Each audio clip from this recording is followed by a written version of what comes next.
The following content is provided under a Creative Commons license. Your support will help MIT OpenCourseware continue to offer high-quality educational resources for free. To make a donation or view additional materials from hundreds of MIT courses, visit MIT OpenCourseware at ocw.mit.edu. Okay, guys. Okay, I guess I'll get started. So, I guess one quick announcement is, so I guess everyone has taken a look at the prizes. If you can take a look at the prizes, and especially if you're near the top and expect yourself to be getting some prizes. So we haven't announced the final ordering yet because it'll also depend on like the homework, and then we'll decide, how much. It'll mostly just be number of points, but we might give a bit of weighting to people who have like a high points per game or something. But if you're, if you think you have a decent chance of getting prizes, it'd be good if you look them over. If you need to research who this like Mike McDonald guy is, how much is his coaching worth. You can do that beforehand so that people don't take like forever deciding which prize you want on Friday. Okay, so I'm gonna get started then. So this is going to be the last class I'm going to teach. So next, the final class on Friday is going to be guest lectured by Bill Chen. So I want to go through sort of an in-depth combinatorial hand analysis of a cash game hand. Go very in-depth on, a hand where you have deep stacks and there's a lot of action and there's a lot of deduction that can take place. And then I'll sort of finish with some general poker stuff and answer any question you guys might have about like the poker economy, how certain things work, the history of poker. I'm happy to answer whatever questions. Okay, so first we'll do something more technical and more practical to the game. So an in-depth combinatorial hand analysis in cash games. So I'm going to look at the following hand. And the board is visible? It's good, okay. So this is a cash game. This is no longer a tournament now. And everybody has 100 big blinds. So the blinds are 1, 2, and everyone starts with 200. So it's 100 big blinds. The cutoff opens through 6, and we have 8, 7 suited on the button. And when it's this deep stacked, so in a tournament, this might not be a good situation to call because it just puts a lot of risk on you to bust, and also you're not really that deep stacked. But here with 100 big blinds, we can really realize a lot of our implied odds, given that we're both in position and we have a hand that plays very well, a suited connector, that can make straights and flushes. So we decide to call, and the big blind also calls. Okay, so the flop is 10-8-6 with a club, and the cutoff continuation bet's 14. So one thing I'll talk about first is, continuation bet sizing. So I've said a bit about this, but I wanted to talk a bit more about bet sizing. And this is really just a review of what I've been talking about all class. It's the same principles when deciding your flop and turn bet sizing. So, you don't want to bet so small that your opponent has the odds to call with anything, but you don't want to bet so big that you're risking a lot of chips when you're bluffing. And also, if your raise size commits your entire stack anyway, like if you're roughly, let's say, betting 40% or more of your remaining chips, then you might as well go all in if it's the flop or the turn, because you probably aren't going to fold with, given that your hand is good enough to put in 40% of your chips, you probably have enough equity that you're okay putting in 100% of your chips. Remember that raising their bet gives them the option to re-raise, so that's always an incentive against raising a flop bet. The sizing should be bigger on dry boards and smaller on dry boards. We talked about this. And you want to bet a bit bigger when you're out of position. So he's kind of out of position here against us. And he bets 14 into 19, which is a reasonably big bet, but I think it's fine. So with our hand here, 8-7 of clubs, I think we definitely don't want to be folding. So let's talk about the differences between raising and calling. So we decided to call, and so what's the analysis? So we're definitely not folding. Raising, I think, is a bit suicidal when we have a medium strength hand that can play well in position on a lot of turns, and we have a backdoor flush draw, and our straight draw is very legitimate when there's no flush draw out there. So we decided to just call. We have to be a bit worried about a big blind check raise, but I think it's okay. It's not that big of a deal, especially when there's no flush draw. So the big blind folds, and on the turn is the queen of clubs, and he bets 30. Okay, so this is sort of a tougher decision now, and then the flop, I'd say. So let's analyze this. So he bets 30 into 47. We got 180 behind, which is about 4 times the pot. and we've got a pretty bad hand right now, but we still have a pair, and we have lots of chances to hit a straight or hit a flush or hit like 3 of a kind or hit 2 pairs. So tons of outs, tons of river cards that help us. And so what are the benefits of each? Okay, so I think it's fairly clear we're not going to fold here with this much equity. So what are the benefits of calling? Well, we get to see the river for sure, right? If the river is a club, then we don't want to like fold in situations and not see the river when it could be a club, which is the best card for us essentially. So we really want to see the river because if we raise, then maybe they could re-raise all in, and then we would have to fold. So that's one clear benefit. And another sort of benefit is we already have a pair to start with. So, we don't really need to bluff to win the hand, right? So this is something I've been talking about a lot too. You don't really need to, if your hand, you don't need to raise to win the hand because you already have a pair, then there's a lot more incentive to call. So what are some benefits of raising? Well, if you get him to fold something like pocket jacks, if we think he might have like pocket jacks, it can definitely get him to fold some better hands. And we can like bet the river and win a bigger pot when we hit, and we can also maybe make some bigger bluffs when we miss. So we'll go through a more detailed analysis in a bit, but I think I like calling in this situation. I think with a draw that has no showdown value, like say I had 9-5 of clubs instead of 8-7 of clubs, which has a pair, I think I would raise because for 2 reasons. One is I would need to bluff the river anyway if I miss the river. So if I raise now, I just give myself a chance to win the pot right now. And another benefit of raising is that I'm not that unhappy if he goes all in because my draw is sort of less strong than 8-7 of clubs is. Okay, and then maybe with a hand like ace jack of clubs, I would raise just because we can maybe get it in against weaker flush draws. Okay, so this is a sort of a general principle that I haven't really talked about for playing on flops and turns is, in general, I mean, this sort of goes along with most of the stuff we've talked about in this class, but in general, when you have like the stone cold nuts and when you have weaker draws, you sort of want to, you want to be the one, you want to be betting and raising in a way such that your opponent gets the last bet in. So I'm talking about like, so one person is always going to go all in first, right? Like if you're raising each other or betting and raising, one person is going to go all in first, and the other person basically has to decide whether to call or fold and play for your stack. So if you have the stone cold nuts, then you sort of want to be the person having your opponent go all in first, because obviously you have a very easy decision. You just call and you're going to win. On the other hand, if you have like a weaker draw, which is essentially your bluff, right? Because we don't want to be bluffing with absolutely nothing. We want to be bluffing basically with our weaker draws. It's also an easy decision, because like if let's say we have a gut shot straight draw, so we have a 4 outs only, we're not that sad if our opponent goes all in on the flop or all in on the turn. We just fold. We have an easy decision. Whereas if we have a more vulnerable good hand, like we have top pair with a medium kicker, then it's sort of a tough decision, right? So we don't really want to be letting, like if our opponent goes all in, we have a tough decision. We're not sure what to do. And same with like if we have a stronger draw, like say we have a flush draw and we have 9 outs, and then our opponent goes all in on the flop, and we have like 1.6 to 1 odds to call or something. It's a difficult decision. And so with these hands, you generally want to bet and raise in a way that allows you to get the last bet in. Because with the stronger draw, you're not, your opponent gets to make a decision, but even if they have the nuts, you still have 9 outs. And with a more vulnerable good hand, I mean, if your opponent has the nuts, I guess you're kind of dead, but you're sort of protecting the times you go all in with your stronger draws. So following that principle, I decided to just call here because if I raise, then I sort of have to make a decision when he goes all in of whether to call with my medium strength hand and pretty good draw. Okay, so we call, and the river's an ace of spades, so we completely miss, and our opponent checks to us. So we decided to bluff the river for 70, and this is sort of the main decision I want to analyze, and it's going to be quite a complicated decision. So okay, let's do some quick analysis.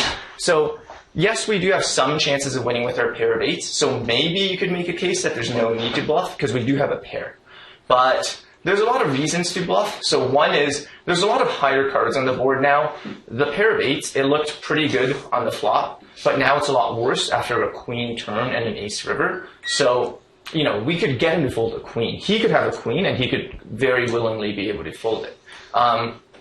Also, the pot is big. Like, they bet the flop and the turn, and we called the flop and the turn. So sort of both ranges are just very strong because so much money has already gone in. So a pair of eights is not so good. Like if you knew he had two random cards, sure, a pair of eights will win a decent percent of the time. But when you know you're up against a hand that was willing to bet the flop and bet the turn, it's less likely the pair of eights is good. And then the ace is always a scary card. And another advantage of bluffing is this is why position is so great, especially when it's deep stacked in a cash game. We're in position and we know that he checked the river. So maybe he's trapping with like king jack, but it's more likely than not that it's a sign of weakness that he checked the river. So we could try to bluff him off his hand. Okay, so what about river bet sizing? So one thing is whether to bluff. Two is if you bluff, how much do you bet? So I decided to bet 70 into 107. And so what are the things to consider when you're deciding your river bet sizing? So one is there's no more cards to come on the river. So in some sense, there's less of a worry of betting really, really small because there's no such thing as like letting your opponent see a draw. But it still has a disadvantage, like if your opponent checks you and you bet small, it still does give them the option to check raise. So that is one thing you worry about if you're trying to bet really small. And another thing is you should bet big if your range is polarized. By polarized, I mean you either have the stone cold nuts or you have a bluff. Because your opponent, if you bet small and your range is polarized, your opponent can just call with a very wide range of hands because their odds are too good. By betting big, you give your opponent worse odds to call, and since you have a stone cold bluff some percent of the time, you don't want your opponent to have the odds to call with like third pair. Okay, so it doesn't matter what they did because our decision is betting 70. Okay, so now what I sort of want to do is, a lot happened this hand, right? We know they raised the pre-flop, bet turn, checked river, right? So in some sense, we have a ton of information. So in the tournaments that you play, maybe a hand like this doesn't show up that often because often it's just all in pre-flop and you can't really deduce that much about your opponent's hand. It's just like he has the top 30% of hands or something. But here we can actually do a lot of deduction.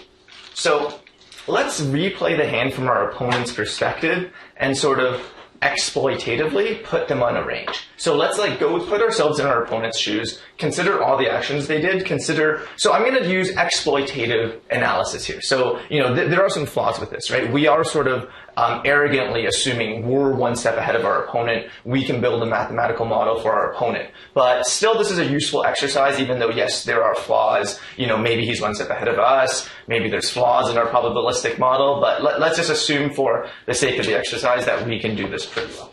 Okay.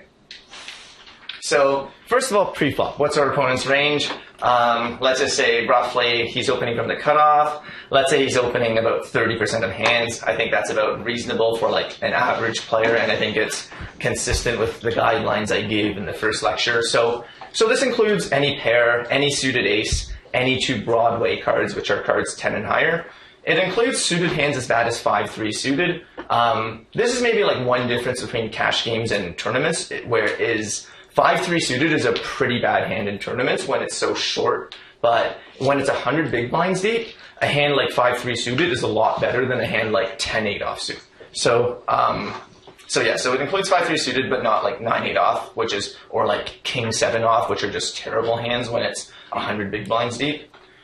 So what's our opponent's range here? So they decided to continuation bet into the flop against two players after the big blind checked. So, what can we put them on? So this is a complicated analysis, and you can't really do this during the game itself, but it's very useful to do it after the hand. So let's review the factors of why a player would continuation bet, and then consider why he continuation bet. So this is also sort of a review class. It's the last class, right? So what are the incentives for continuation betting? Well, your hand is good enough that it beats most of their calling hands, right? So you're betting for value, or your showdown value is poor, but you have some equity, you have some backdoor equity, you have some overcards or draws, and you're essentially bluffing. Another incentive is you're out of position like he is, and it's not like you can see a free turn card by checking, because I can still bet if he checks. So, so you want to bet. Few opponents, you want to bet. Incentives against continuation betting. One is your hand is so dominant that you need to give him a turn card to hope that he improves. So this is like the trap, the slow play. You have decent showdown value, but not amazing showdown value, so like middle pair. You don't want a continuation bet if you have like 0 equity on a reasonably drawy board like this one. And there's too many people for you to fold out, or like you're in position and you can see a free turn by checking. So there's a lot of things, so let's look at the situation again, keeping some of those factors in mind. He continuation bet and do 10-8-6 rainbow, which means 3 different suits.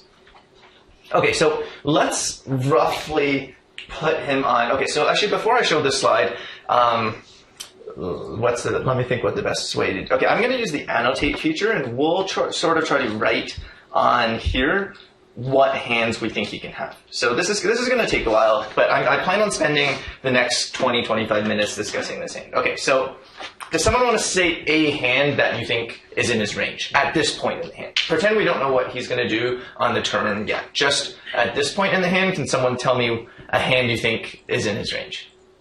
Yeah. Ace Jack. Okay, yeah, Ace Jack. Okay, yeah, I think that's reasonable. It's actually, I think, a bit weak, but let's say like Ace Jack suited with the backdoor flush draw. Or okay, I'll write down Ace Jack for now. Okay, so someone want to tell me another hand? Yeah. No, when it top pair, maybe 9-10, then Jack suited, or Ace 10. Okay, Ace 10, sure, Jack 10, 10-9. Okay. Someone want to tell me another type of hand, maybe? Yeah. Maybe like pocket jacks. Okay, good. Pocket jacks, yeah, so that's a clear value hand. Yeah. Okay, someone want to tell me sort of another type of hand? What about queen jack?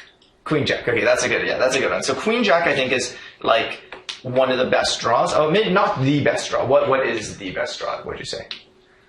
Queen jack of clubs. Queen jack of clubs, yeah, but queen jack of clubs only, it's not the best straight draw, right? Yeah, what's? Jack 9. Yeah, Jack 9. Jack 9 or Queen 9. So, okay, so I've roughly, I wrote some hints here. Okay, Jack 9 or Queen 9 or like 5-7. Okay. One pair of 6. Is it possible? Pocket 6s. Yeah. Yeah, okay, that's good. Yeah, so we'll write that down. So pocket 6s, good. Okay, here's a question. What do you guys want to put him on if he has like a really, really good hand? Like, what do you so this is open-ended. I didn't come with a planned answer. Do you guys want to assume that he checks with pocket 10s and like 9-7, basically the absolute best hands on this board to trap us, or do you want to assume that he bets?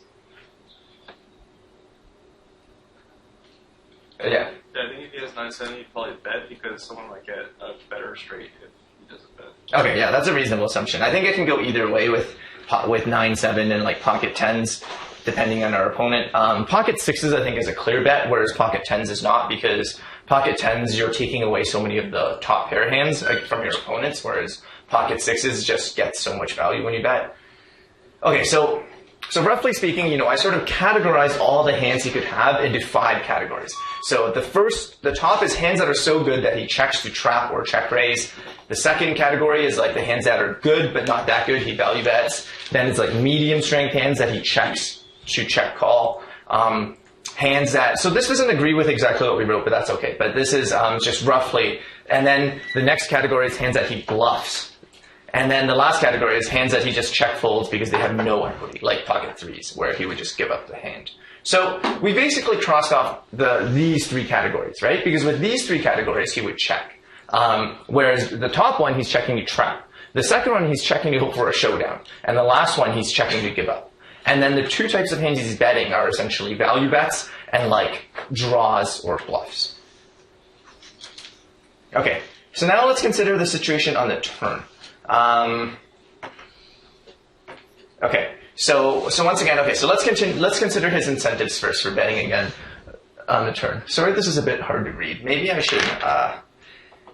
should do it on Notepad so that the annotate isn't annoying. Sorry, just give me a sec.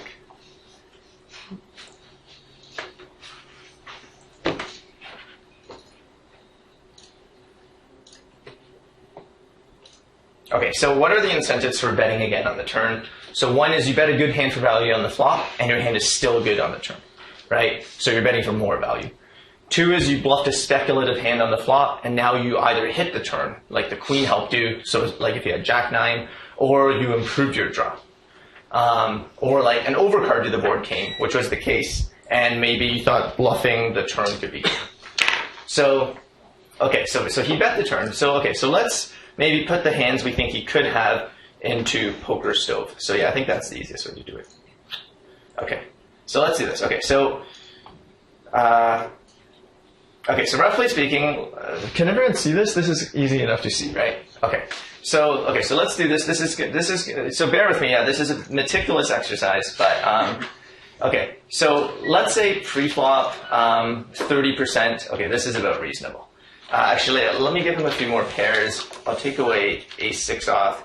Let's say he goes suited connectors down to 5-4 suited, suited 1 gappers down to 5-3 suited, suited 2 gappers.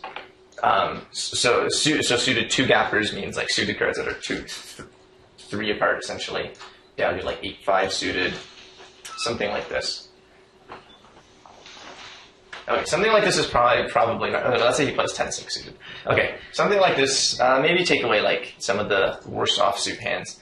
Okay, so something like this. Okay, good. So on the flop, what happened? On the flop, we said, okay, so let's eliminate hands. What can we eliminate? Right. So this is his entire range of possibilities pre-flop. Okay, so on the flop, we're going to eliminate pocket 2s, 3s, 4s, 5s because he just gives up. Pocket 7s and 9s we're going to eliminate because we're going to assume he checks. 5-3 I think is bad enough. We can assume he gives up. Let me just display the flop so that. Let me just display the flop so that we can see. Okay, right. So so what else? So let's go through everything. I'll do this a bit fast, but so let's see. So let's say all the middle pairs he's going to check. So I'm going to remove most of the hands with an 8 in them. Yeah, so ace-8, king-8, queen-8, jack. Okay, so 10-8, he's going to bet. You're doing that just because you have an 8? Pretty much? Yeah, so we will take that into account, but he could still have an 8, right? So we still, but yeah, you're right. It is less likely, and we will take it into account at the very end. So ace-5, let's assume a lot of these offsuit aces, he gives up because even with overcards, but with no backdoor flush draw on a drawy board, I think is kind of scary to bet. Okay, so let's say something like this on the flop. 8-5, let's eliminate that. 8-7, I think he'll check. So 9-7, we're going to assume he bets. Let's assume he checks pocket 10s. Let's assume he also checks some of the weaker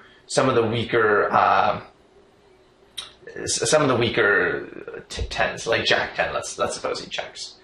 Okay, so this is about reason. Maybe 10-9 he checks as well. 10-7 he checks. I guess like. Okay, 9-8 he checks. Okay, am I missing anything? Does someone see something that you disagree with? King, queen off, king, jack off. I think those are too weak to bet into this board. Queen 9, king 9 suited, ace 9 down to here. Okay, I think this is roughly. It'll get easier on the turn, basically. Okay, so let's say this is what he's going to have on the flop. Actually, some of these weaker aces probably should be eliminated. Okay, let's eliminate everything down to ace-5 and below. Ace-7 and ace-9 we'll keep in because he has a straight draw. Okay, let's do this. Okay, so on the turn, he bets again, right? So, okay, does someone want to suggest a hand that maybe we should eliminate because he bet the turn? Yeah. Any weak tens, I guess. Okay, good. Yeah, I think that's a very good answer, yeah. So let's get rid of ace-10, king-10, because those are no longer good hands. Or they're no longer, I think, hands that you want to really continue betting for value, right? Queen 10 is good because it's hit 2 pair. Okay, is there another hand that's sort of a similar category? So I guess pocket jacks is of a similar category, right? It's not as good as it once was. Okay, so what are some other hands maybe you don't want to bluff with, you don't want to bet with anymore?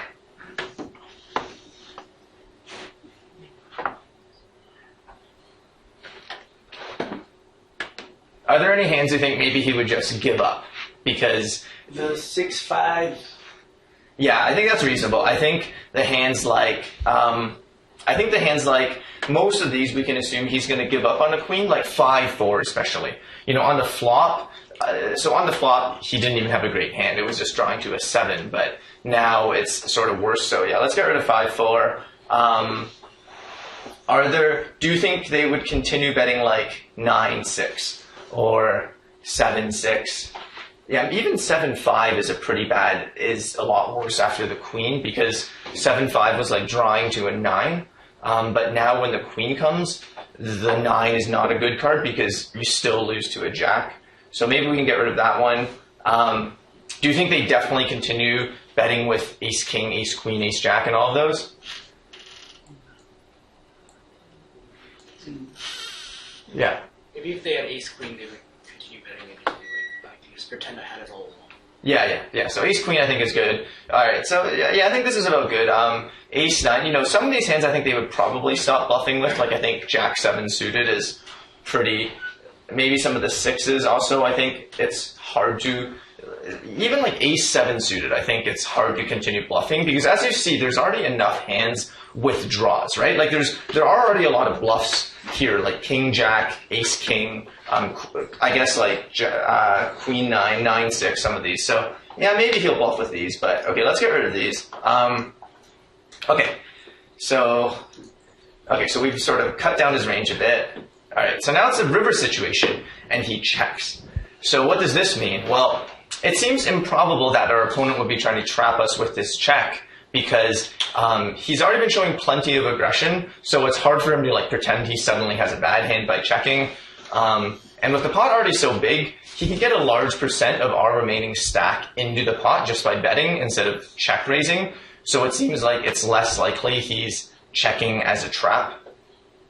And also, the ace is sort of a better card for his range than ours because he's the one who's been betting. So, you know, having draws, having overcards like aces. And for us, we're much less likely than him to have an ace. So if it's a better card for his range, he should be betting both for value and with his bluffs. So that being said, so let's suppose we assume it's sort of unlikely he has a really, really good hand, but he could still easily have a hand that beats ours and calls our potential bluff.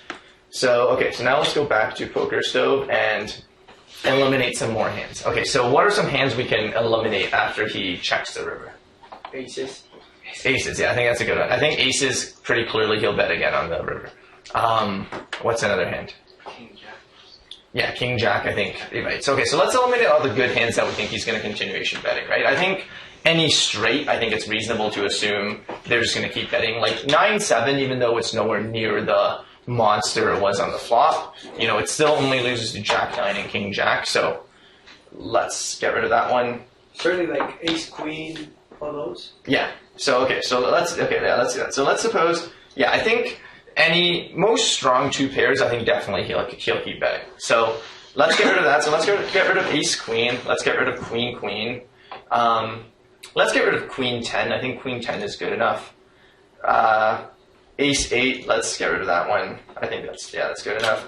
Pocket 8s, pocket 6s, I think is good enough. Okay, good. So we got some hands here. Basically, all the good hands we removed, right? All the really good hands that he bets again. What do you guys think about 10-8? I guess it doesn't matter too much. Let's assume he checks 10-8 because by this river, 10-8 is no longer the powerhouse it was. Oh, I got to get rid of jack 9. Okay. What are some other hands you think we can eliminate? So there's actually another category of hands we could potentially eliminate here. Yeah. He would probably bet an ace. Well, an ace isn't that good of a hand. I don't think it's. I mean, right. So this is one problem with this analysis is, you know, it is very subject to debate what we think about our opponent. But for the sake of this exercise, I'd say. I think in practice, I think it's not clear that you should value bet an ace here because there's just a lot of stuff that beats you, a lot of straights, a lot of 2 pairs. I think even if you have ace king, you shouldn't really be confident enough in your hand to bet. Like maybe ace king is marginal, but definitely not like ace 7. Yeah. Rather bluff bets is like weak hands, maybe 6-4. Great. Yeah, exactly. Yeah. So that's what I wanted to hear. Yeah. So we can also eliminate some of his really weak hands, right? This is crucial. This is an easy thing to miss. We can probably assume he's not going to have king 7 because like the ace is a reasonable card to bluff. You know, it's not great. It's not like the ace of clubs, which would be a better card for him to bluff. But if he's got nothing, like if he just completely missed, probably, I mean, let's assume, you know, these guys are pretty good players. He's probably going to bluff. So let's assume he can't have king. Let's assume he at least has a pair. He has some showdown value, because if he had 0 showdown value, he would bluff. So let's get rid of king 7. Let's get rid of king 9. 6-5, 6-4, you know, I think definitely he should be bluffing, but maybe some players will see a pair of 6s and say, oh, I have enough showdown value. And so let's get rid of one of them, but not the other. Maybe that's reasonable. So let's get rid of 2 of, so yeah, let's get rid of 6-4 and 7-6, but keep in 6-5 and 9-6. Okay, so we leave ourselves with these. Okay, so this seems about reasonable, I think. Maybe we can eliminate. Let's eliminate like ace-7. I think ace-7 is maybe. I think we should have eliminated it on the turn. Maybe like ace-7 of clubs. We can. Oh no, ace-7 of clubs he can't have, but because we have the 7 of clubs. I think any other ace-7 other than the ace-7 of clubs is kind of bad to bet on the turn, because it's the 7 isn't really that good of a card to. Isn't that good of a draw. So let's get rid of ace-7. Okay, so let's just suppose it's this. Okay, so that was a lot of work.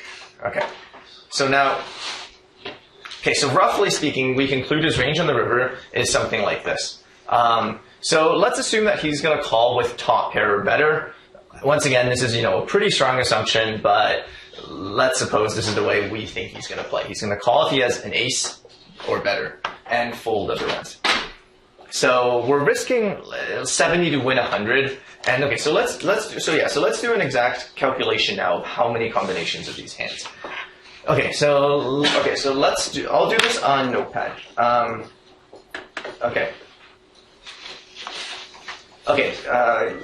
Let me pull up the board.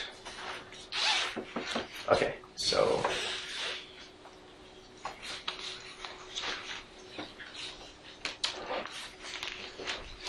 Okay, hopefully people can see this. Okay, so now, so when I said combinatorial hand analysis, I mean we're going to basically count the combinations. And like you pointed out, this is, oh crap, did I accidentally get rid of that? No, that's not good. Okay, let me quickly put it back. So, okay, we had kings left, ace king, ace jack, ace 9, king queen, queen jack, queen queen 9, what else? 10-8, 10-6, 8-6. We had some 6s, right? 7-6, 6-5. And is there something else I'm missing? Does anyone remember? Is there something I'm forgetting to check off? Oh, not queen 9 off, I guess. I think this is about right. Maybe I'm missing like 1 or 2 things.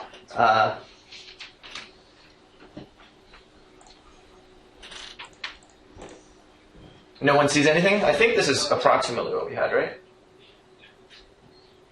Okay, yeah. Hopefully I didn't miss enough that it drastically changed. It shouldn't. But, okay, so let's count the combinations, because you can look at this square on the poker stove, and let me clear this annotation. Sorry, I should have done that a while ago. Okay, so you can sort of see the yellow hands on the square, and sort of roughly see how many hands of each type, right? So there's essentially 3 types of hands he could have, right? There's hands that call. There's hands that beat us and call. There's hands that beat us and fold. And there's hands that we beat and fold.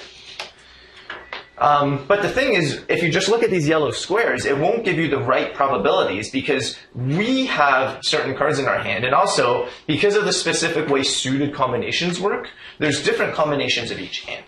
So okay, so let's go through this. So how many combinations of ace king are there? Ace king suited are there?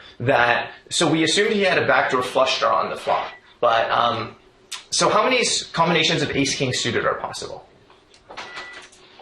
Don't worry about the backdoor flush draw part. It doesn't matter for this example. So how many combinations of ace king suited? 3. Because it has to be suited, and it can't be spades because the ace of spades is on the board. So yeah, so it's 3 combinations. Okay, ace jack suited. 3. Okay, good. Ace 9 suited. 3. Okay, good. All right, pocket kings. Right, so pocket kings is 6, because there's no kings, we don't see any kings, and there's no such thing as suitedness. So one thing you realize in this, so pocket kings, we're assuming he's going to fold. One thing you'll realize in this exercise is you got to put a lot of weight on the offsuit hands instead of the suited hands, because the offsuit hands combinatorially have way more possibilities, essentially 3 times as many possibilities as the suited hands. So like this queen jack offsuit hand here has a huge weight in our calculation. That's by far his most likely hand, because it's the only offsuit hand we're putting him on. It's the only offsuit. Is it really only the offsuit hand he could have? I guess according to our analysis, we're assuming the only offsuit hand he could have is queen jack off. So how many combinations of queen jack off are there? 12. Okay, sure. Let's just say queen jack in total. Queen jack suited plus offsuit is 12. Because we see a queen, so there's 4 jacks, 3 queens, 3 times 4 is 12. It could be suited or not suited. So okay, that counts for both of those. What about king queen suited?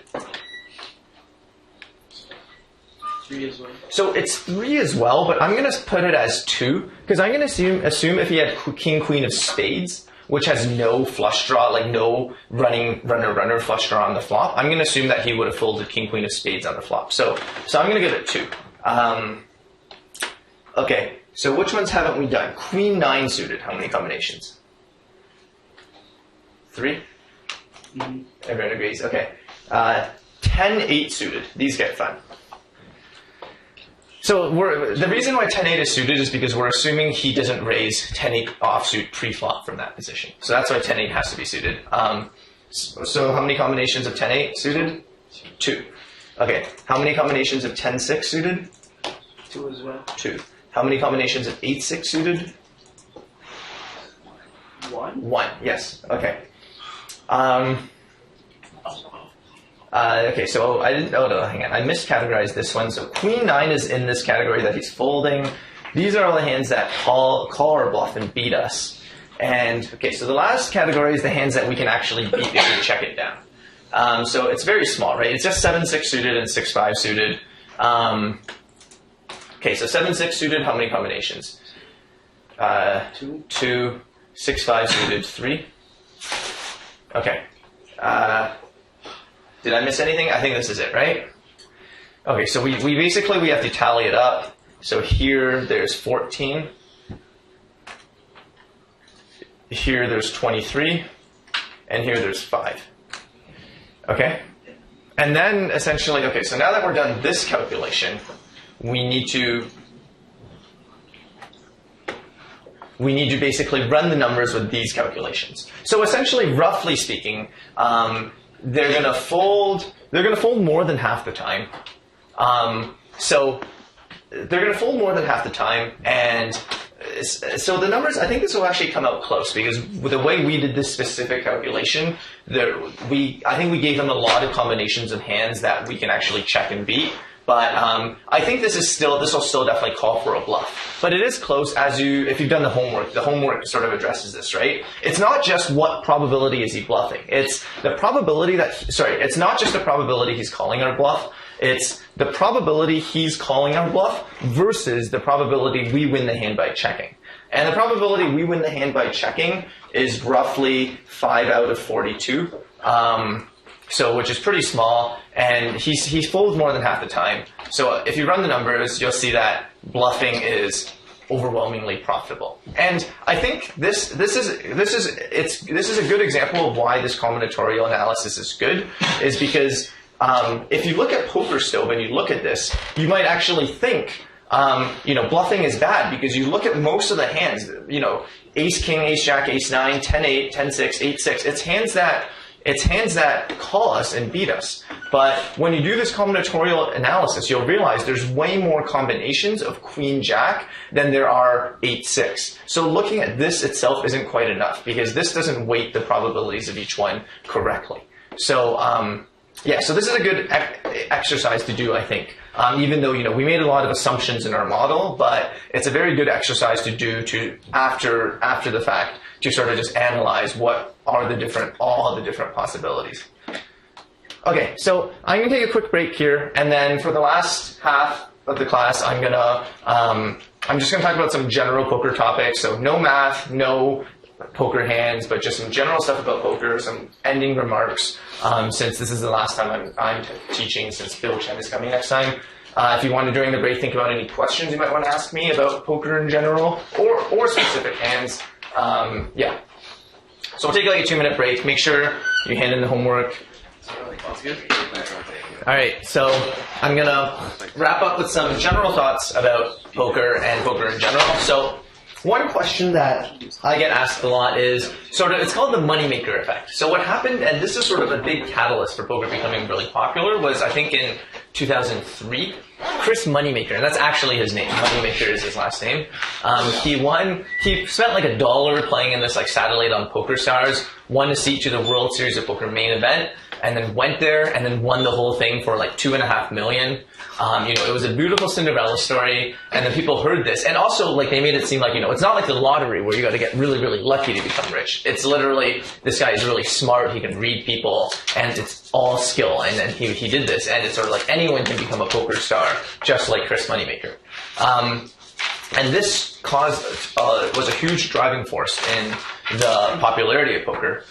So a question that I've wondered myself is, how could there actually be so much money? Because someone has to be losing this money for you to be winning this money, right? So where's the money coming from?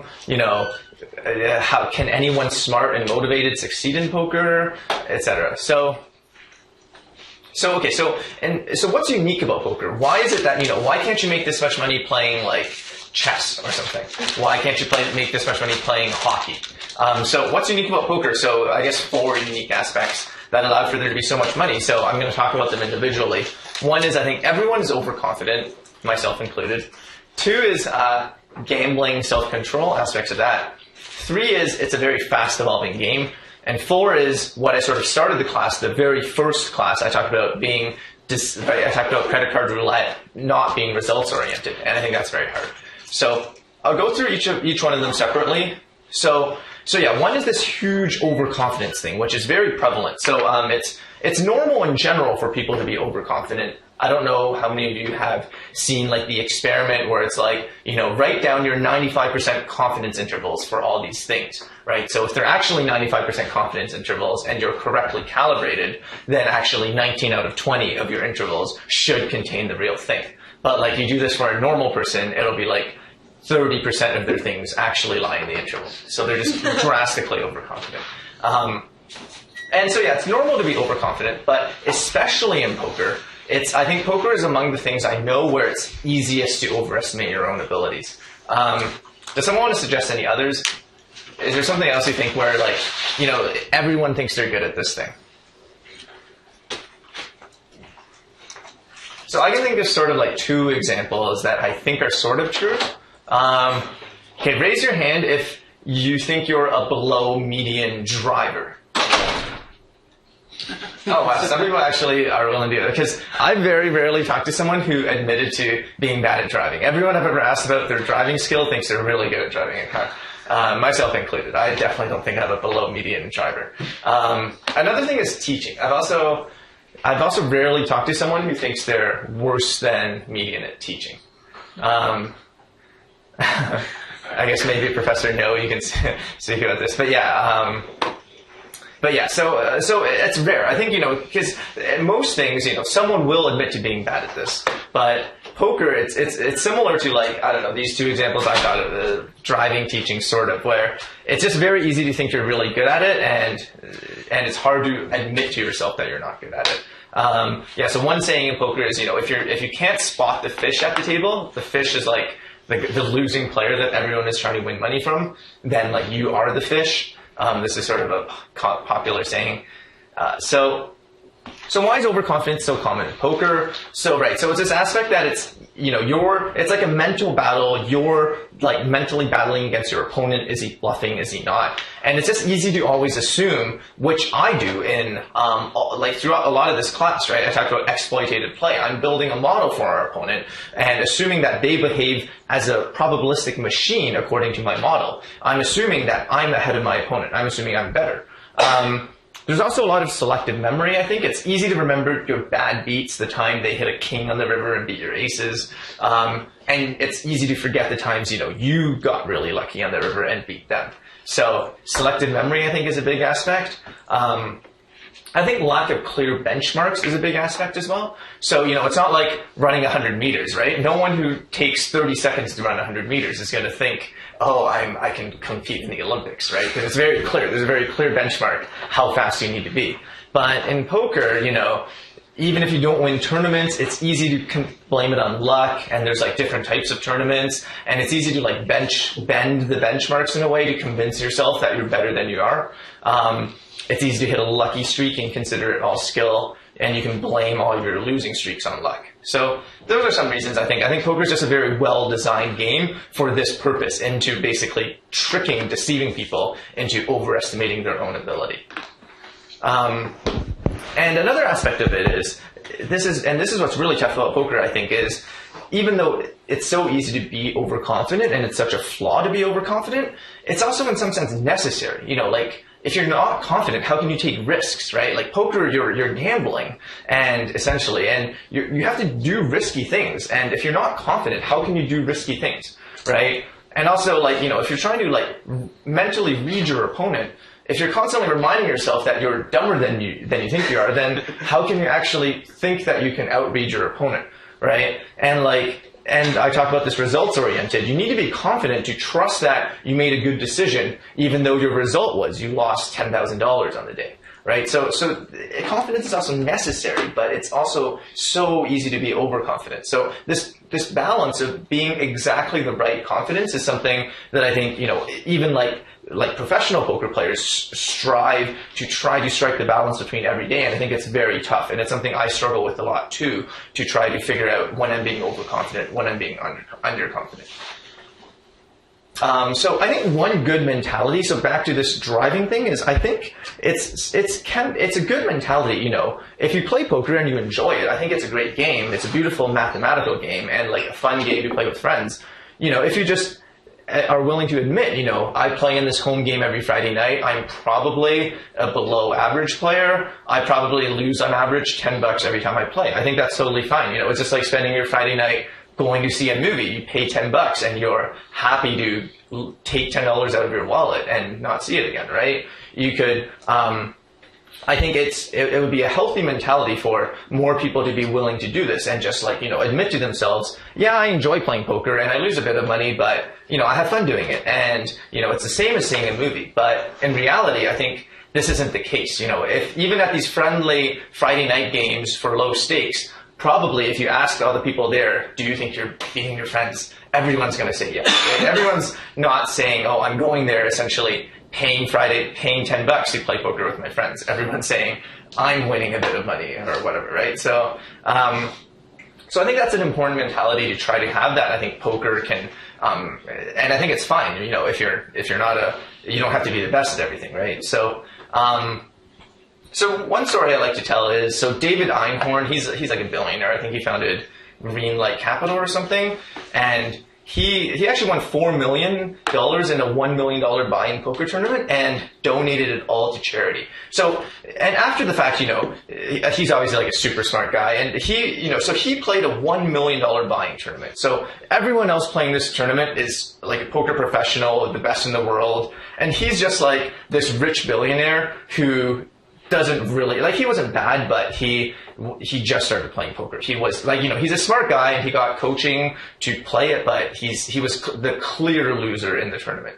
And he just admitted it. He just said, I'm a billionaire. I'm happy to spend $1 million playing this tournament. I understand I'm probably expecting to lose $200,000 or whatever playing this tournament with all these guys, but I'm fine with it. I got $1 million. Who cares, right? And he was just very honest. And even after he actually won $4 million, he didn't come first. He came third. He just admitted, he said I was very lucky. I came in expecting to just lose this $1 million that I don't care about. And then he just donated all his winnings to charity anyway. But I think I wish more people were like him. I think that's a very good mentality to have, to just admit that you're playing poker for fun, and that's totally fine. Okay, so the second thing I want to talk about is sort of gambling self-control. So I think this can also be the downfall of a lot of smart and motivated people trying to get into poker. So these are some things that can happen, right? So after getting unlucky in the previous hand, you play the next hand poorly because you're like upset, you're tilted, as poker players say.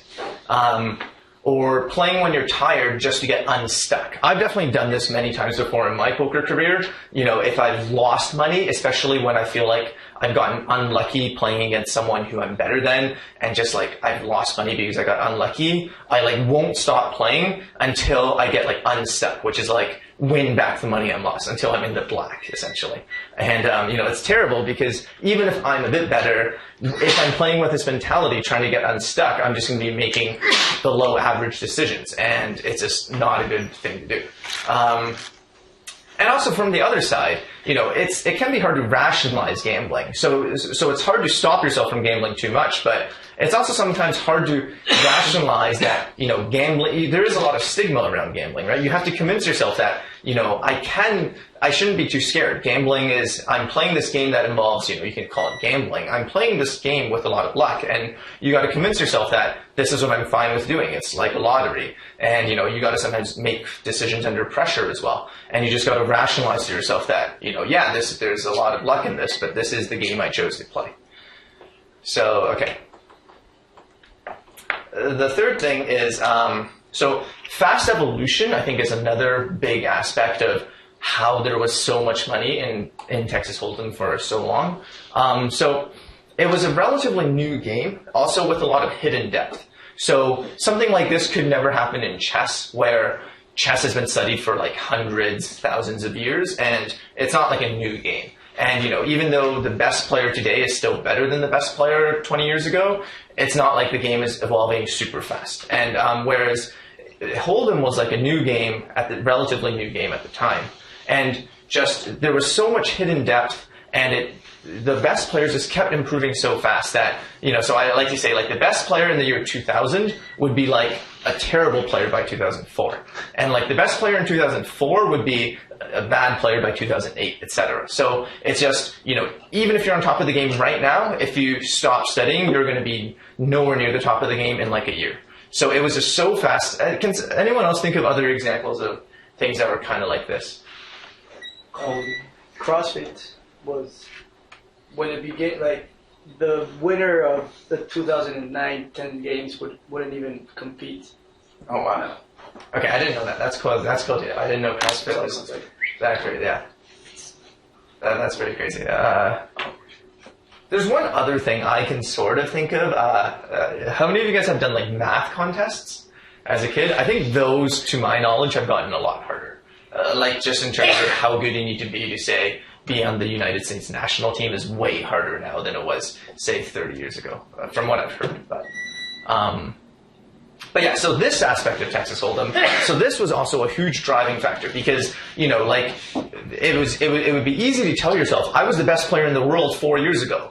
I can obviously sit down at this $1, $2 game and make money, right? And the answer would often be no. So this was another reason why there was a lot of money in it, because it's easy to just remember that you were the best a year ago and just forget that the tides are rising so fast. So that being said, so I wanted to also take this opportunity to suggest some further readings I know I've been asked this, yeah. So why is that, based on your understanding, right? I think because of your strategies, you have to improve your strategy. Yeah. I also think there was a lot of hidden depth. So, I mean, I think with any new thing, this will be the case. But I think in poker, there were many times where sort of the consensus amongst the top players was that they were close to solving the game. And then a year later, they would realize they missed like completely viable strategies that completely messed up all their calculations, and they had to start over. So I think that was a big, like it's easy to think that you've like solved the game and then suddenly realize, oh, I'm nowhere near solving the game because I forgot about like all of these different strategies. Yeah. I think that's it, but this might be sort of true with a lot of, I'm trying to think. I mean, the biggest thing is this, it's a new thing, right? Like it's hard for this to happen in like, I think in most sports that people have done for a long time, people get gradually better, right? Like you look at like the 100-meter sprint. It's like, yeah, the world record is getting broken, but it's not like it's going to go from 10 seconds to like 5 seconds, right? It'll go from 10 seconds to 9.99 seconds to, or something like that, right? So I think just the fact that it's new is a big aspect. But yeah, like Texas Hold'em, it would be equivalent, to the world record in the 100 meters being 10 seconds, then like 5 seconds a year later, then like 2 seconds, like 2 years later. It was just insane. Okay, so that being said, so some people have asked me, if I want to continue learning about poker, reading poker, what should I do? So that being said, I think the best resources by far are online. A lot of people have asked me about books, and I will recommend some books, but I think books basically go out of date way too fast. So I think in general, the best resources are online. So cardrunners.com is a website where basically poker pros can make videos of themselves while playing and talking. You do have to pay to get a subscription. So this is a bit of a biased advice, just a warning, because I'm a pro at Cardrunners, but I mean amongst like 50, 60 other pros. They also donated some free memberships to students in the class if you guys looked at the prizes. So you can get some free memberships to Cardrunners. A good free resource is 2+2 forums. I think there's a lot of garbage on those forums nowadays, but still, like most of the best poker players in the world still do use those forums and post on those forums. So 2+2.com, there is a lot of, just like garbage and banter, but if you are just trying to improve, there is good content on there. You just have to find it. And recently, so this is a new thing, but on Twitch streams, so Twitch is like a website you can go on to watch essentially poker pros play in real time. They share their screens and talk through their hands. It's a pretty good free resource. It's sometimes more entertaining than educational, but I think it's quite good. And, they would do like a 10-minute delay so that you can't like watch them and know what cards they have, in case anyone was considering trying to do that to get an advantage. So these are some online resources, and I will suggest some books, although I do think, most of these books I think are reasonably outdated, but I do think they're very, in my opinion, out of the books I've read, these are the best written books. And even if they're a bit outdated, I think like the theory and the way they're written is very good, and also somewhat entertaining, and sort of gives you an idea on the history of poker and the evolution of the game. So my favorite book is the first one. It's called Small Stakes Hold'em. It's by Ed Miller, who's a MIT graduate, David Skolansky and Mason Melmoth. So this is actually Limit Hold'em, which is in some sense a solved game nowadays, and no one plays Limit Hold'em anymore. So Limit Hold'em is where you can't bet any amount. You have to bet a very specific size. But I think this is one of the classic books. So this is one of the classic books in poker. It's very well written by mathematicians, and it just goes through the basic concepts in poker, I think, very, very well, even though it's for Limit Hold'em. And it's a good read. It might even be a collector's item nowadays. One story I like to tell about this book is, so my good friend Mike McDonald, he was, he's the guy who got me into poker, and he would often tell people, he's probably read this book, he says maybe 20 times. And then he's also a guy who doesn't really like reading. So I think there was a point in his life where he's read less than 20 different books in his life, but read this specific book more than 20 times. So it's a very good book. Harrington on Hold'em is on tournaments. It's outdated. It's really, really badly outdated, but I still think it's very well written and has some good concepts. That's how I first started learning to play tournaments. It's Harrington on Hold'em 1 and 2. Kill Phil, Kill Everyone, I think is pretty good and pretty up to date. It's decent, I think. Every Hand Revealed is Gus Hansen's a very famous poker player who's been around for forever. It's a book where he goes through every hand he played in this tournament that he won, and I think it's more entertaining than educational, but definitely a really good player. Mathematics of Poker by Bill Chen. It's not that practical. Don't tell Bill this when he comes Friday, but it's theoretically very interesting if you like math, if you like game theory. It's theoretically very interesting. Building a Bankroll is a recent book that this year he didn't have any leftovers to donate to our class, but in the past he's supported our class and donated a lot of copies of the book, and I think it's pretty up to date, and it's for cash games, but I think it's very good. Okay, so the last thing is so back to the 4 things about poker that I think makes it unique, right? So the fourth one is this idea of not being results oriented. So we talked about this a lot in the first class already. This decision mentality, and where you need to care about the decision you made, not the result you got. And I think this actually is a barrier to a lot of smart and motivated people getting into poker, because it's almost antithetical, right? It's if you're a smart and motivated person, you're used to you study hard and then you get a good result on your test, right? No one will ever tell, if you get a failing grade in your test, you're never going to be able to go up to your parents and be like, oh, I made good decisions, but I just got really unlucky and failed the test, right? No one's going to believe you. So it's very, so poker, this can happen all the time, right? So it is a bit antithetical to sort of being motivated. One thing poker players like to laugh at is, I don't know if you like to put the word results oriented on your resume. I've seen seminars that teach you to become results oriented and advertise this as being a great thing. You achieve results, you work hard, make decisions, and you achieve results. But we always laugh at this, and just because results oriented is always a negative term in poker. If a poker player says someone is results oriented, they don't respect them very much. But I've seen resumes that where people say I'm very results oriented. And okay. So another thing, a related thing is it's easy to underestimate the variance in poker, and this is a big aspect too that goes along with being results oriented. So there's this statistical experiment involving making up sequences of coin flips. I've heard of this where a professor would ask students to make up a sequence of 200 coin flips. He would get half the class to do this, and then he would get the other half to actually flip 200 coins and write down heads, tails, heads, heads, heads, tails. And he could tell with 100% certainty which ones are made up and which ones were real. And the way he did this is basically looking at what's the longest sequence of heads in a row or tails in a row. And basically, in reality, if you flip 200 coins, I forget the exact numbers, but I think it's something you're 99% to get at least 6 or 7 of the same thing in a row.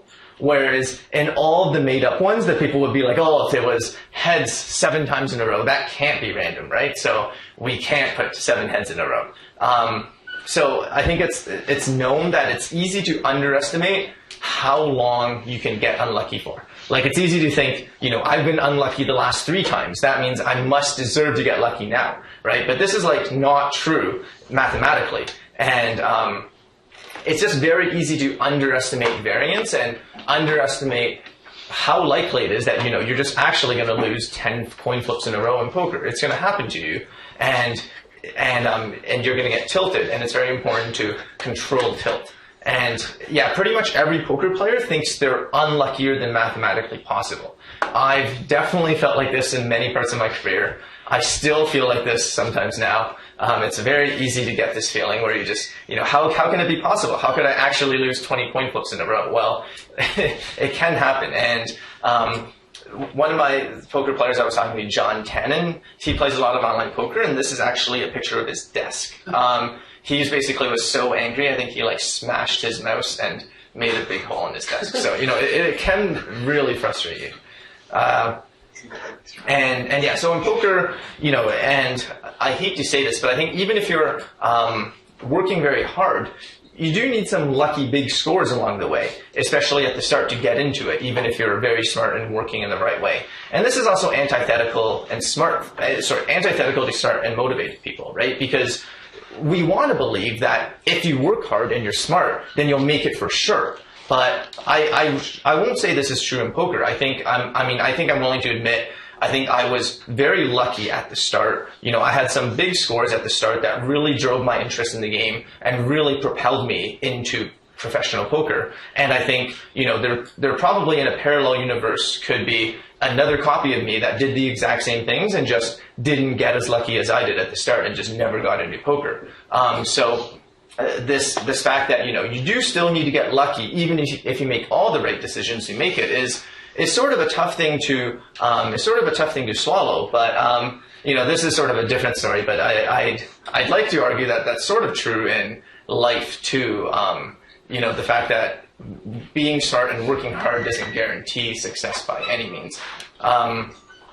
So although that's a negative thing for poker, I'd like to end with sort of what I call the joy of making good decisions. So, even though, not everyone makes it in poker, but poker players, we like to talk about sort of, you're not really there. You shouldn't be trying to think about making money or whatever. You're sort of just there to enjoy the game and have an honest opinion on your ability and calibrate your confidence. I've told the Bill Gates, Bill Brunson story, but yeah, basically, Bill Gates, I think, was a pretty good poker player for quite a while. And he would make money, and clearly it was not his best way to make money. He could probably just go to his company and make like $500 a second or something like that. But when asked about it, Bill Gates would just say, I love making good decisions. I love thinking about this game, making decisions. And even though clearly the money means nothing to me, it's still important to me as a personal goal to succeed at this game and make money, even though it doesn't mean anything. But so it's about this joy of making good decisions. And I think part of the reason Bill Gates was able to be quite good was because the money meant nothing to him. He didn't really care about his results and how much he made or lost, clearly. He just focused on making the best decisions.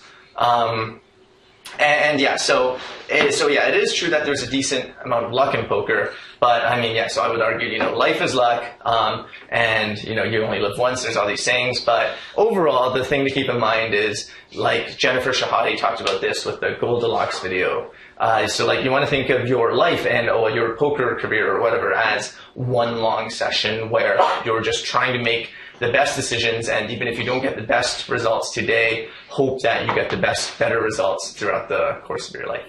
That's the end of what I wanted to say about the general poker and what I hope you take away from this class from a non-mathematical, non-poker point of view.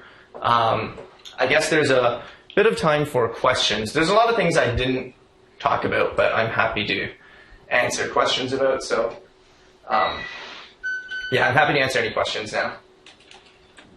Yeah. Now that there are no longer any class tournaments, where can I go to play to get better and improve? So I think, so you can, so there's an MIT Poker Club, and they run tournaments on PokerStars similar to the way the class works. The way you can get into the poker club is, so Lee Marie is part of it. She's like one of the exec. You maybe ask her, send her an email. I can ask her. I'll ask her and I'll send something to the class if you guys are interested in continue playing poker on PokerStars. And so there's the MIT Poker Club. And I know in the past sometimes the class has continued playing tournaments after the class is over. We would have like a tournament every Saturday or something for people to play, but I don't know if they didn't last very long. I think people quickly lost interest in it, but I think just the poker club. Actually, Martin, you're in the poker club, right? So maybe you can say something, answer that question better. Yeah, so sometimes we have home games where people can play like 25 cents, 50 cent coins usually. So there's like a million that's going on. Okay, so I'll find some information from Lee Marie and Martin, and I'll send something to the class, and I'll give you guys some pointers. Yeah. How do you personally deal with downswings? So I guess definitely I've gone through bad downswings and times where I really hated the game. I think I mostly just took a break. So I mostly just took a break. So the first time my first couple of downswings when I was first starting, I kind of just took a break from the game for a while, like a month or something, and then came back. That's sort of what I did. Nowadays, I'd say in like the last 4 years, I'd like to think I was fairly good at dealing with downswings. I've sort of went through enough downswings where I kind of was able to just keep it together through it for the most part. Like maybe I'd play slightly less, but I wouldn't quit altogether. Yeah. So, for like small cash games online, what kind of edge do you think you have? For And small? like, and then like, what kind of edge? What would be like your like borderline edge where like it suddenly wouldn't become worth it anymore? Oh, think that, okay, so how much edge I think I have? So in online cash games, I think the thing is I don't really specialize in cash games, so I never really play them. So I'd say it's probably very little. I mean, I'm sure I can find like a low enough stakes where I'll have a significant edge. Or even in tournaments then online. So in small stakes tournaments. Yeah. So in tournaments, I mean, yeah, like I'd say there's still still a decent edge, and I'll play it for. But mostly, I'd say I'll play poker mostly for fun nowadays. I rarely force myself to do it for making money. I'd say most of the time I'm playing. I'm still trying to make good decisions because I enjoy doing that, but I'm not really doing it for the hourly rate or whatever. Yeah. Yeah. So what about maybe the best cash game player in the world? How much would they make in 25, 50 cents online, for example? Oh, 25, 50 cents online? So I don't have a great sense of this, but let me think. I think... Okay, so the thing is, the players who are sort of considered the top players in the world, who play like very high stakes, like nosebleed stakes with like $100, $200 big blinds or something, it's sort of the variance is so high that it's not really accepted who's the best, because if it was accepted, someone had a win rate over someone else, then the guy who was worse just wouldn't be playing. So the only reason those games run is because they all think they have a win rate. So it's hard for me to state a number because I'm not going to know better than them what their true win rates are against each other, and they're all going to tell me something different because they all think they're beating the other guys. As far as how much like a really top player can win at like a low stakes game, it's still going to be very significant. Like I think making something like maybe like 5 or 6 big blinds per 100. So that would be 5 or 6 big blinds per 100. I think is maybe doable at a reasonably low stakes if you're like one of the very best. So by that I mean every 100 hands you make, it's quite a lot. It's quite generous, but let's say every 100 hands you make 5 big blinds. So let's say you play 25 cent, 50 cent. So 25 cent, 50 cent, 5 big blinds is 250. You make that every 100 hands. If you play like 6 tables, you can get in about 100 hands per hour, 120 hands per hour. So that's 600 hands per hour. So 600 hands per hour. So it's 6 times 250. So it's like $15. But I mean, so it's not a lot. But I mean, those guys can play stakes way higher than 25 cent, 50 cent, and still have a slightly smaller edge. But right. So if you imagine they play $2, $2.50, $5, then suddenly you multiply the amount they make by 10. I mean, you would decrease a bit because they probably wouldn't make 5 big blinds per hour, 5 big blinds per 100, but yeah, it would be higher. Yeah, but I think those numbers are ballpark correct. Yeah. Yeah. What's like a good strategy for playing at a casino, like exploiting people? What's a good strategy for playing at a casino and exploiting people? I think, so I think one general thing that's good to do is you go there, you sleep at night, and you go there at like 7 a.m. and play against people who have been tilted and angry from playing all night, and you just woke up at 7 a.m. in the morning, and you're just in such a good mood, and they're all in a bad mood, and you can win a lot of money. And in terms of like a specific strategy, I think it depends a lot on the player. I think in general, playing tight is pretty good. At least I'd say I consider myself in general a tight player, and I think a decent amount of money can be made at casinos against recreational players just by them getting bored. Like at a 9-handed table, you're only paying the blinds 1.5 blinds every 9 hands. You can easily get away with only playing like, pocket 9s plus ace queen plus. I mean, that's extreme, but like, if they'll probably still call you because they're bored. Like, they're not going to think like, I'm going to just fold, right? So like one disadvantage of that strategy is they're just always going to fold to you. But in practice, I don't think that's like what happens. So I think in general, playing tight will always be a pretty good strategy at casinos against recreational players. Yeah. Do Do you have any advice for like avoiding this pitfall of just thinking you're good and you're not actually? Not really, because I think it's happened to me a lot of times. But yeah, I think. Yeah, I mean, it really is hard to judge. Like, really, the thing is, especially in tournaments, in cash games, it's slightly easier to judge because you can just look at your data points and it'll like converge faster. In tournaments, the variance is so high you can't really use your tournament results. I think the most important thing for me personally was just talking to players and having very honest friends who would tell me if they thought I was worse than someone else and tell me not to play them. And I think that's probably the thing that benefited me the most, just being able to talk to players better than me or like this at a similar level to me, and just getting their opinion from them talking to me on, if they think I'm not good enough, I want them to tell me. And I think that's sort of the one of the most important things, is just getting good feedback from your friends and honest feedback.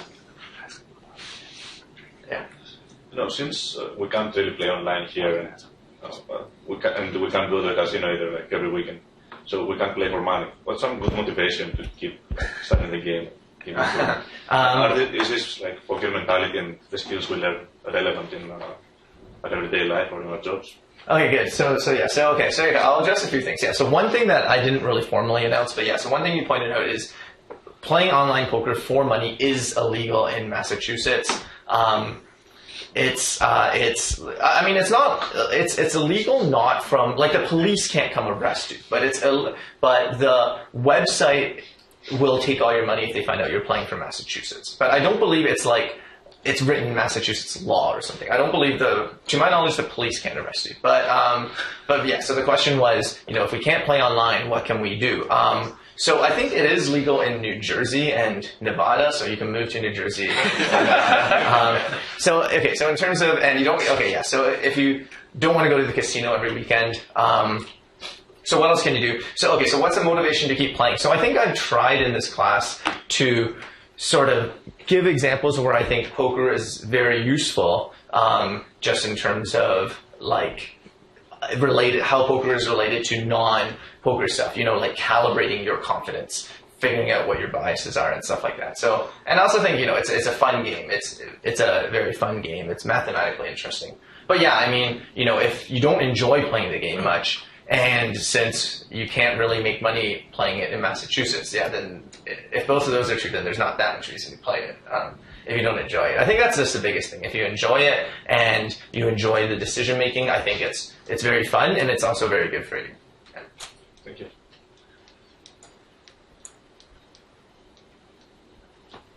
All right, cool.